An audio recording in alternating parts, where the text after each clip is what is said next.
Alright guys, so as I said in my previous video, I currently have to rest my voice a bit, because I stressed it a bit too much over the last week.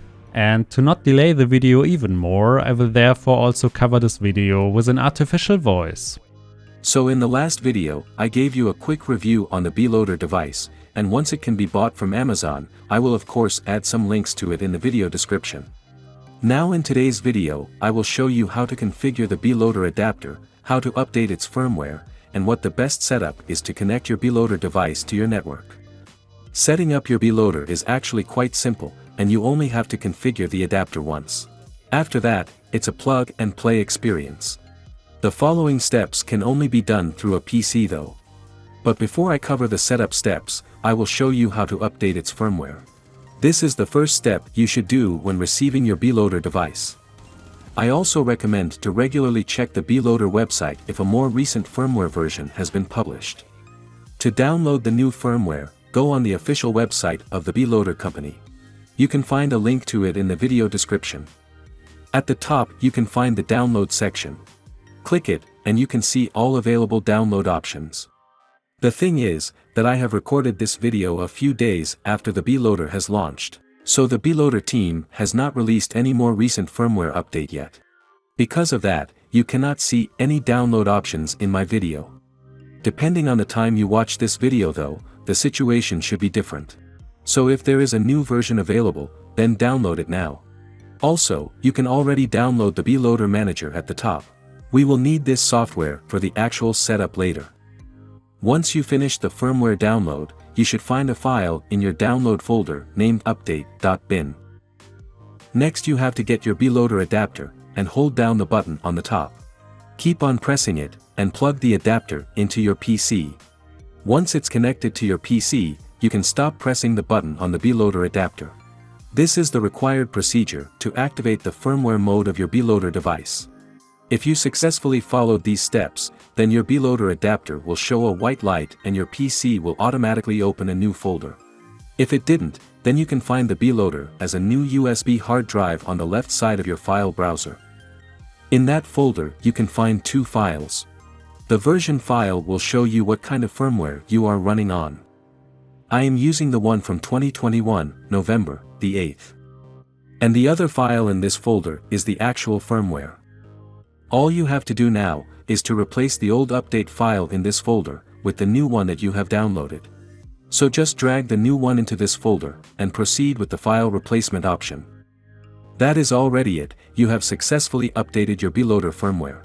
You can now unplug your Beloader from the PC. Next, I will show you how to configure your Beloader adapter. The following setup steps are identical for all gaming controllers, Zim products, or other devices that you want to connect to your adapter. Start by connecting your Beloader adapter to the PC again. This time don't press the button before you connect the adapter. Instead, just connect it like a normal USB stick. After it's connected to the PC, you can see a blue light on the Beloader adapter. When you can see that light, press the button on the Beloader. If you follow these steps, then your Beloader will shortly show a white light, and afterwards will turn off the LED. Also, there should be a pop-up window on your PC again with a new folder. Just like before, you can alternatively also open this folder manually, by clicking on the Beloader hard drive. You can find it on the left side of your file browser. In this folder you will have two files. These two will later contain your Wi-Fi and remote play login credentials. Next you have to open the Beloader Manager. You already downloaded it during the firmware update step. If you haven't, then open the download section of the Beloader website and download it. Once you have opened the manager, it should look like the following. The manager will walk you through the setup process. As you can see, there are 7 different steps, and we now have to go through them one by one. The first one has already been done. The next 3 steps are about your PSN ID token. Since the Beloader adapter uses a remote play solution, it has to extract your ID token from the Sony website. Otherwise, it cannot establish a connection to your console. To do that you have to log into your PSN account. So click on the blue text field next to step 2, and your browser will open the correct Sony website. Type in your login details, and click on the login button. A new website will load, and in the top left corner, it should say redirect. All you have to do now is to copy the URL of this new website from the top of your web browser and paste it into step 3. If you did it correctly, the link should look like the following. At the end of the link there will be lots of numbers and letters. I will of course not show my real link, or else you could log into my console. After that, click the blue button on step 4, so your Beloader device can extract the PSN ID token. On step 5, you have to insert your Wi-Fi credentials. The Wi-Fi account refers to the name of your Wi-Fi network. It's the Wi-Fi name you can see when searching for your router. Let's say I have named my Wi-Fi FBI Surveillance Van number 420. So I will have to type this into the field now. The Wi-Fi password is the one that you have to use to register with your network. Let's say my password is FBI Open Up. Make sure to not have any typing error here, or else your adapter cannot register with your network. The next step will be number 6. For that, launch your console and go into its settings. Follow the path from the Beloader Manager. So go to System and go down a bit until you can see the Remote Play option. There you can choose Link Device. This will show you a long sequence number that will be active for 5 minutes. I will obviously blur out my numbers so no one can log into my console. Keep this screen open and type the numbers into your Beloader Manager. So let's go back to the manager. Let's say my login numbers go up from 1 to 8. Don't waste too much time here, as the numbers are only valid for 5 minutes. If you take too long, then you have to redo step 6. Next you can press the save button on step 7. Your Beloader adapter is now fully set up. If you go back to the Beloader folder, you could now open the 2 files in it, and check back if all adjustments are correct. I will not do that though, to not leak my PSN token. At last, unplug your Beloader adapter from the PC, and plug it into your console. If 5 minutes haven't passed yet, then your Beloader device will now establish a remote play connection to your console. If it doesn't work, then check if 5 minutes are already over, and as a result, the login numbers have changed. Alternatively, go through the other steps again, to check if you have a typing error. Once you have a working connection, your Beloader adapter will be plug and play. So you will not have to do these setup steps again.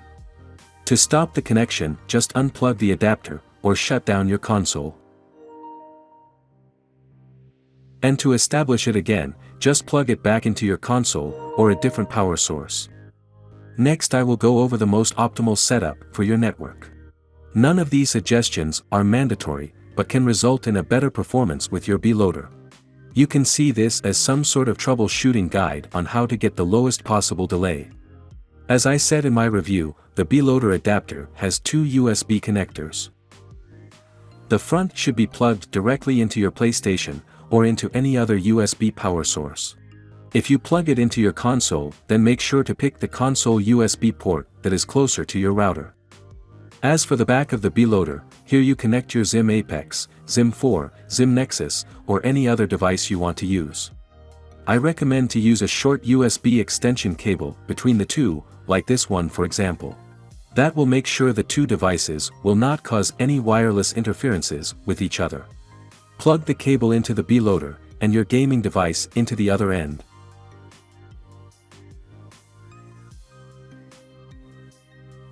At last, let's go over the most optimal setup for your console. Ideally your PlayStation is connected through an Ethernet cable to the router. This will result in the lowest possible Beloader delay. If an Ethernet cable isn't an option, then try to use a short USB extension cable between your console and the Beloader adapter. This will once again prevent interferences and increase the quality of the connection. If you use an Ethernet cable with your console, then this step isn't necessary. You can directly connect the Beloader device into your console. Another good alternative to an Ethernet cable is the following. If your router also offers a 5 GHz frequency, then you should connect your PlayStation to that Wi-Fi frequency instead. That way the Beloader adapter and your console will operate on different frequencies, which helps with interferences. Also 5 GHz is usually faster than 2.4 GHz. So guys, if you enjoyed the video, hit the like button or maybe even subscribe to this channel to not miss out on any of the upcoming videos. Also, contrary to popular belief, this channel is not an official Sim channel. I run this channel in my free time to bring you guys the latest Sim news and tricks. So if you want to support what I do, then maybe consider to join the YouTube channel membership. Channel members usually get around 1 to 4 weeks of early access to all new videos. Plus, we also have a nice little Discord to discuss Sim settings and other stuff. But that's about it for this video, guys. Thanks for watching and I will maybe see you in the next one.